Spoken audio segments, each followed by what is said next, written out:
So, episode 9 dropped a while ago, and well, that was an emotional episode.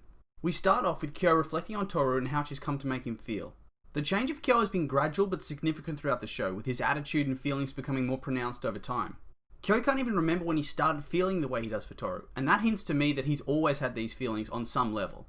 Then, we're back at the beach house where Shigure singles out Kyo to come and visit Akito. Toru, oblivious to Akito's true nature, is thrilled for Kyo to be going, and she feels he's being accepted as one of the Zodiacs.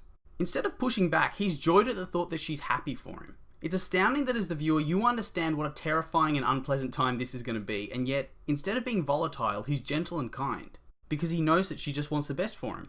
Once at the annex, Kyo and Yuki have a confrontation, and Kyo is clearly distressed at having to leave Toru by herself at the holiday house. We can see that slowly the relationship between Yuki and Kyo is beginning to change. Instead of having a loud and violent confrontation every episode, the two are slowly becoming more subdued and just having verbal altercations.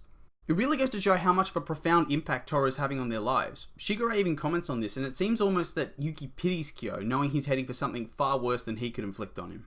Kyo enters the room with Akito, and he's just bullied from the start. Akito talks down to him, consistently calling him a monster and blaming him for his mother's death. We also get to learn about the deal that if Kyo can defeat Yuki, he'll be welcomed as part of the Zodiac and won't have to live out the rest of his life in confinement. We see what a massive deal this would be for Kyo, at least to his past, because he's always been desperate to be wanted and welcomed and loved. It seems that Akito notices this too, and he starts to antagonize him in regards to Toru and try to make him renounce his affections for her.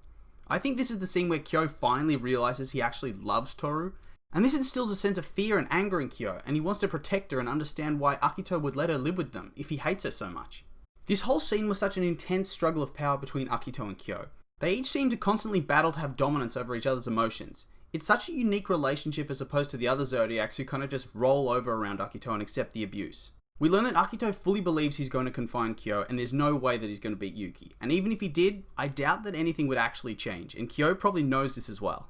Another thing I noticed about this scene is we're starting to see how truly unhinged Akito is. Previously he's been portrayed as cruel and violent, but looking at his face, those were some crazy eyes if I've ever seen them.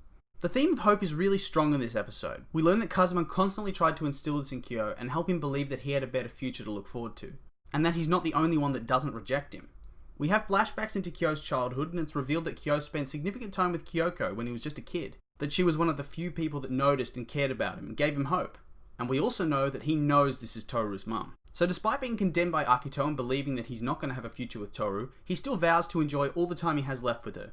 So this is a pretty dark and sad episode, but I think it's also filled with a lot of hope for a better future. So I can't wait for the next episode and see where it goes.